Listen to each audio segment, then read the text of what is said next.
A large number of highly radioactive isotopes released by the destruction of the Fukushima Daiichi nuclear power plant grossly contaminated the Japanese mainland. Most of these radionuclides had short half-lives, which meant they would essentially disappear in a matter of days or months. For many of those who were exposed to them, there will be major health consequences. However, there are some radioactive elements that will not rapidly disappear, and it is these long-lived radionuclides that will remain to negatively affect the health of all complex life forms that are exposed to them. Chief among them is cesium-137, which has taken on special significance because it's proven to be the most abundant of the long-lived radionuclides that has remained in the environment following the nuclear disasters at Chernobyl and Fukushima. It has a 30-year radioactive half-life, which is why it persists in the environment. Scientists now believe that it will be 180 to 320 years before the cesium-137 around the destroyed Chernobyl reactor actually disappears from the environment. Cesium is water-soluble and quickly makes its way into soils and waters. It's the same atomic family as potassium, and it mimics it, acting as a macronutrient. It quickly becomes ubiquitous in contaminated ecosystems. It is distributed by the catastrophic accidents at nuclear power plants because large quantities of volatile radioactive cesium build up inside the fuel rods of nuclear reactors. Thus, any accident at a nuclear reactor that causes the fuel rods to rupture, melt, or burn will cause the release of radioactive cesium gas. Long-lived radionuclides, such as cesium-137, are something new to us as a species. They did not exist on Earth in any appreciable quantities during the entire evolution of complex life. Although they are invisible to our senses, they are millions of times more poisonous than most of the common poisons we are familiar with. They cause cancer, leukemia, genetic mutations, birth defects, malformations, and abortions at concentrations almost below human recognition and comprehension. They are lethal at the atomic or molecular level. They emit radiation, invisible forms of matter and energy that we might compare to fire, because radiation burns and destroys human tissue. But unlike the fire of fossil fuels, the nuclear fire that issues forth from radioactive elements cannot be extinguished. It is not a fire that can be scattered or suffocated because it burns at the atomic level. It comes from the disintegration of single atoms. Thus, radioactivity is a term which indicates how many radioactive atoms are disintegrating in a time period. We measure the intensity of radioactivity by the rate of disintegrations and the energy they produce. 1 becquerel is equal to 1 atomic disintegration per second. 1 curie is defined as that amount of any radioactive material that will decay at a rate of 37 billion disintegrations per second. So 1 curie equals 37 billion becquerels. Sometimes these man-made radionuclides are compared to naturally occurring radionuclides, such as potassium-40, which is always found in bananas and other fruits. However, this is a false comparison, since naturally occurring radioactive elements are very weakly radioactive. In the charts from the labs that are in green up there, the radioactivity is described as a specific activity. Note that potassium-40 has a specific activity of 71 10-millionths of a curie per gram. Compare that to the 88 curies per gram for cesium-137. It's like comparing a stick of dynamite to an atomic bomb. Highly radioactive fission products such as cesium-137 and strontium-90 emit 10 to 20 million times more radiation per unit volume than does potassium-40. So which one of these would you rather have in your bananas? It is, in fact, the amount of cesium-137 deposited per square kilometer of land that defines the degree to which an area is classified as being too radioactive to work or live. One may get an idea of the extreme toxicity of cesium-137 by considering how little of it is required to make a large area of land uninhabitable. The lands that were grossly contaminated by the destruction of the Chernobyl nuclear power plant are classified by the number of curies of radiation per square kilometer. There were 3,840 square miles of land contaminated with 15 to 40 curies of radiation per square kilometer. These lands are considered strict radiation dose control zones. The 1,100 square mile uninhabitable exclusion zone that surrounds the destroyed Chernobyl reactor has greater than 40 curies of radioactivity per square kilometer. For those more familiar with square miles, that would be 104 curies per square mile. Consider again that 1 gram of cesium-137 has 88 curies of radioactivity. Thus, as little as 1/3 of a gram of cesium-137 made into microparticles, distributed as a smoke or gas over an area of 1 square kilometer will make that square kilometer uninhabitable. Less than 2 grams of cesium-137, a piece smaller than an American dime, if made into microparticles and evenly distributed over as a radioactive gas over an area of 1 square mile, will turn that square mile into an uninhabitable radioactive exclusion zone. Central Park in New York City can be made uninhabitable by 2 grams of microparticles of cesium-137. Hard to believe, isn't it? Remember, these nuclear poisons are lethal at the atomic level. There are as many atoms in 1 gram of cesium-137 as there are grains of sand on all the beaches of the world. That's 10 to 21 atoms, 10 to the 21st power. 1,480 trillion of them, which is 10 to the 12th power, are disintegrating every second, releasing invisible nuclear energy. So this works out to about 1.5 million disintegrations per square meter. You can see how this works then. I included an extra slide just to note the immense inventories of cesium-137, 150 million curies that are located in the nearby spent fuel pool at Indian Point Nuclear Power Plant, which is about 40 miles from here by road, and less than that as the radioactive cloud flies. Many of the 104 U.S. commercial nuclear reactors and power plants have more than 100 million curies of cesium-137 in their spent fuel pools. This is many times more than the spent pools at Fukushima. So now that we have some idea of the extreme toxicity of cesium-137, let's look at the extent of the contamination of the Japanese mainland. It's now known that the reactors 1, 2, and 3 at Fukushima Daiichi all melted down and melted through the sealed reactor vessels within a few days following the earthquake and tsunami of March 11, 2011. This was not made public by either TEPCO or the Japanese government for 2 months. The greatest amounts of highly radioactive gases were released shortly after the meltdowns, and 80% of this gas released by the reactor is believed to have traveled away from Japan over the Pacific. However, the remaining 20% was dispersed over the Japanese mainland. On March 11th, the U.S. National Nuclear Security Administration offered the use of its NA-42 aerial measuring system to the Japanese and U.S. governments. The National Atmospheric Release Advisory Center of the Lawrence Livermore Lab stood up to provide atmospheric modeling projections. The next 2 slides were produced by Lawrence Livermore and were presumably given to the Japanese government. On March 14th, the easterly winds which had been blowing the highly radioactive gases and aerosols coming from Fukushima out to sea shifted and pushed the radioactive plume back over the Japanese mainland. And you can see the progression. The red indicates the radioactive plume. Note that the images indicate that the plume first went south over Tokyo and then reversed and went north as the wind changed. All the areas where the radioactive gases passed were contaminated. However, the heaviest contamination occurred where where it rained out. And this accounts for the patchy deposition of the radioactive fallout. 8 months after the disaster, the Japanese Science Ministry released this map. That's the one with let's see, it would be on your right, which shows that 11,580 square miles, which is 30,000 square kilometers, which represents 13% of the Japanese mainland, had been contaminated with long-lived radioactive cesium. Note that the official map does not note any cesium-137 contamination in the Tokyo metropolitan area, unlike an unofficial survey done about the same time by Professor Yukio Hayakawa of Gunma University.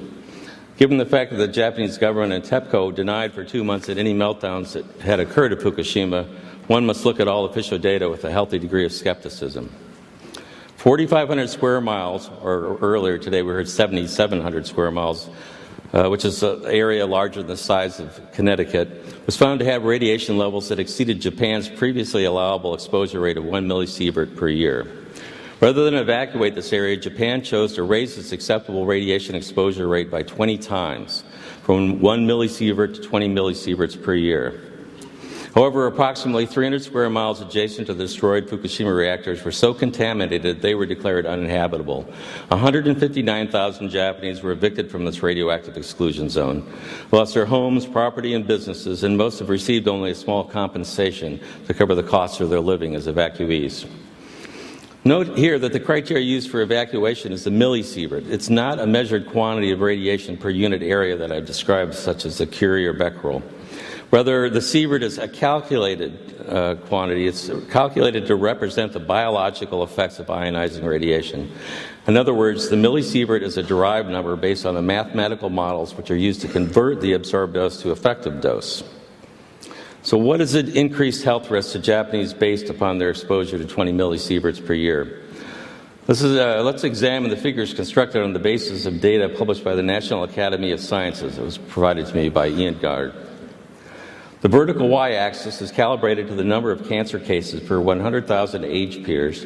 The horizontal x-axis depicts the age of the population beginning at 0 years and moving towards old age. Examine the allegedly safe dose of 20 millisieverts per year. As a result of this exposure, there will be about 1,000 additional cases of cancer in female infants and 500 cases of cancer in infant boys per 100,000 in their age groups. There will be an additional 100 cases of cancer in 30-year-old males in their age groups. Now, notice that children, especially girls, are at most risk from radiation-induced cancer. In fact, female infant has 7 times greater risk, and a 5-year-old girl has 5 times greater risk of getting a radiation-induced cancer than does a 30-year-old man. I want to note here that there's a great deal of controversy in regards to the accuracy of the methods used to arrive at the millisievert measurement, especially in regard to an accurate determination of the biological effects of an external versus internal exposure to ionizing radiation. That is, the effects of an exposure to a source of ionizing radiation that is external to the body versus an exposure that comes from the ingestion of radionuclides that provide a chronic, long-term internal exposure to living cells, which are adjacent to the radioactive atoms or particles. In the land surrounding Chernobyl and Fukushima, the primary route of internal exposure is through the ingestion of foodstuffs contaminated with cesium-137, which tends to bioaccumulate in plants and animals. What this means is that cesium-137 cannot be excreted faster than it's being ingested. Thus, it accumulates and increases in its concentration in the plant or animal that is routinely ingesting it. Cesium-137 also tends to biomagnify as it moves up the food chain. This means it becomes progressively more concentrated in predator species. We've seen this before with other industrial toxins, such as DDT, which can magnify its concentration millions of times from the bottom to the top of a food chain. Consequently, all of the foodstuffs in a contaminated region tend to contain cesium-137. Those naturally rich in potassium, such as mushrooms and berries, tend to have very high concentrations. Dairy products and meats also tend to have higher concentrations. The International Commission on Radiological Protection, the ICRP, which sets radiation safety standards, recognizes that cesium-137 bioaccumulates in humans. This ICRP figure compares a single ingestion of 1,000 becquerels of cesium-137, a one-time exposure, with the daily ingestion of 10 becquerels. On the single exposure, notice that half the cesium-137 is gone from the body in 110 days. That's considered the biological half-life. Note also that with a routine daily ingestion of 10 becquerels of cesium-137, the total radioactivity within the body continues to rise until after about 500 days there are more than 1,400 becquerels of radioactivity measured in the body. Becquerels can be counted in living persons because cesium-137, the decay of cesium-137 emits gamma radiation which passes through the body and can be measured by a whole body counter. So they have a chair that kids can sit in, or anyone, and they can calculate the amount of becquerels per kilogram of body weight. So in a 70-kilogram adult, based on this, the total body activity of 1,400 becquerels would correspond to 20 becquerels per kilogram of body weight. And a 20-kilogram child would be 70 becquerels per kilogram of body weight. The ICRP document does not specify the average age or weight of those examined in the study. However, the safety standards that have been set by the nuclear industry do not consider this level of chronic exposure to so-called low-dose radiation to be a significant danger to human health. The ICRP states in this document that a whole body activity of 1,400 becquerels is equivalent to an exposure 1/10 of millisievert per year. In other words, the radiation models used by radiation biologists to convert this level of internal absorbed dose to effective dose do not predict serious health risks from such exposures. In fact, they stated it's safe to have 10 times this exposure level. There is, however, strong evidence that the ingestion of these levels of so-called low-dose radiation are, in fact, particularly injurious to children. Research done by Dr. Yuri Baniszewski and his colleagues and students in Belarus during the period 1991 through 1999 correlated whole-body radiation levels of 10 to 30 becquerels per kilogram of whole body weight with abnormal heart rhythms and levels of 50 becquerels per kilogram of body weight with irreversible damage to the tissues of the heart and other vital organs. One of the key discoveries made by Baniszewski was that cesium-137 bioconcentrates into endocrine and heart tissues, as well as the pancreas, kidneys, and intestines. This goes completely against one of the primary assumptions used by the ICRP to calculate effective dose as measured by millisieverts, that cesium-137 is uniformly distributed in human tissues. Let me restate that the current ICRP methodology is to assume that the absorbed dose is uniformly distributed in human tissues. This is, in fact, not the case. This table, taken from Baniszewski's chronic cesium-137 incorporation in children's organs, compares the radioactivity measured in 13 organs of 6 infants. Very high specific activity, that is, levels of radioactivity, often 10 times higher than in other organs and tissues, were found in the pancreas, thyroid, adrenal glands, heart, and intestinal walls. Baniszewski summarized his 9 years of research in the study entitled Radioactive Cesium in the Heart. With the help of friends, I've just finished editing a new Russian-English translation of this work. It was never previously translated, in large part because shortly after Dr. Baniszewski presented it to the Parliament and the President of Belarus, he was summarily arrested and imprisoned. Government agents entered the medical institute which he directed and destroyed his archived slides and samples. After he was released from prison, he was held under house arrest. It was during this time that he actually wrote the study. He did so in an attempt to preserve his research, knowing that he was about to be in prison again for a very long time. Just as Soviet physicians were forbidden to diagnose a radiation-related illness following Chernobyl, the Belarusian government acted to suppress the work of Baniszewski, who had been protesting government efforts to resettle people back into land badly contaminated with cesium-137. In radioactive cesium in the heart, Baniszewski also did a correlation between the amount of cesium-137 in live children and their heart function. He worked with the Belrite Institute, which conducted more than 100,000 whole body counts on Belarusian children, measuring the amounts of internally ingested cesium-137 in each child. There were so many contaminated children in Belarus that it was difficult to find any with 0 becquerels per kilogram. However, only those with less than 10 becquerels per kilogram of body weight had normal electrocardiograms. 35% of the children with 11 to 37 becquerels per kilogram had normal ECGs. 20% of children with 37 to 74 becquerels per kilogram had normal ECGs, and only 11% of those with 74 to 100 becquerels per kilogram had normal ECGs. This slide, which shows the average results from hundreds of autopsies done during 1997, is also taken from radioactive cesium in the heart. Notice a very high concentration of cesium-137 in the thyroid gland. While we generally worry about radioactive iodine concentrating in the thyroid, Baniszewski's work shows us that cesium-137 is likely to play a major role in thyroid cancer too. I want to point out again that the currently accepted medical and legal understanding of cesium-137 is that it is, quote, distributed fairly uniformly, unquote, in human tissues. I copied the webpage from the U.S. EPA website from which this quote is taken. Clearly, the autopsy human tissues samples analyzed by Baniszewski show that this is not the case. This new understanding needs to be incorporated into the way we understand how internally ingested radionuclides act upon the human body. 2 million people in Belarus live on land severely contaminated by cesium-137. Most of the children that live there are not considered to be healthy, although they were before the nuclear power plant at Chernobyl exploded.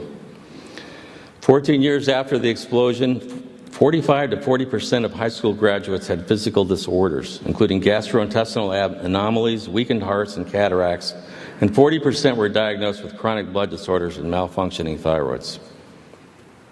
I'm afraid that there are many Japanese people now living on lands equally contaminated with radioactive cesium. If Japanese children are allowed to routinely ingest foodstuffs contaminated with cesium-137, they will likely develop the same health problems that we see now in the children and teenagers of Belarus and Ukraine.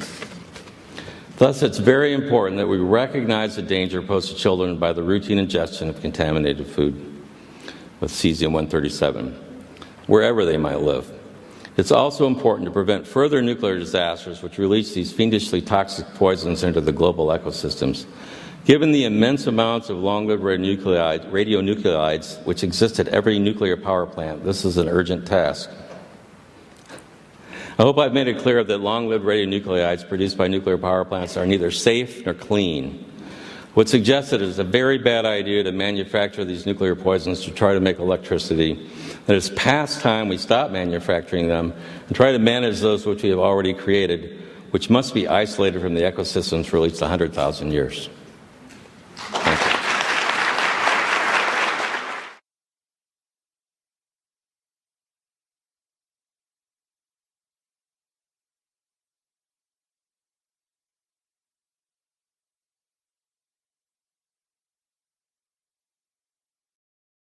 We need to get subscribed and get this unity stronger and beat YouTube at their own game. Okay, that's what this is about. Like I say, go to the remix button, hit the remix button. That way you'll have this video and keep up with this. Otherwise, YouTube's just going to control us, guys, and it's really bad.